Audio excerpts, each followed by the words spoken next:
പേമാര് കണക്കെയുള്ള പ്രസംഗങ്ങളും തൂലിക ലക്ഷ്യമാക്കിയുള്ള ലിഖിതങ്ങളും എന്തോ ഒന്ന് പഠിച്ചതിന്റെ പേരിൽ എല്ലാവരെയും പുച്ഛിക്കുന്ന യൂട്യൂബ് ചാനലുകാരും ഇന്നത്തെ പ്രബോധകന്റെ വൈകല്യ സാന്നിധ്യം അടയാളപ്പെടുത്തുന്നു. ഷെയ്ഖിന്റെ പ്രബോധന പാഠവും വലിയ ഫലം നൽകിയിരുന്നു. വഴികെട്ട എത്ര മനസ്സുകളെയാണ് സൽവഴിയിൽ എത്തിച്ചത്. അങ്ങനെയുള്ള 1,00,000 ആളുകൾ വരെ തന്റെ സമക്ഷത്തിൽ എത്തി തൗബയും ദീനും സ്വീകരിച്ചു. ഘാതകരും കൊള്ളക്കാരും വിശ്വാസവൈകല്യം സംഭവിച്ചവരും മറ്റു മതത്തിലുള്ളവരും എത്രയോ പേർ നല്ലവരായി. ഒരു പുരോഹിതന് ഹിദായത്ത് വേണമെന്ന് ആഗ്രഹിച്ചു.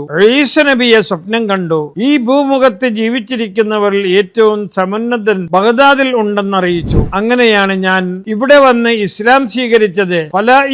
ഇതിനെല്ലാം വേണ്ടത് സത്യസന്ധതയും ഹൃദയ തെളിച്ചവും അഥവാ സിദ്ഖും സഫാഉമാകുന്നു.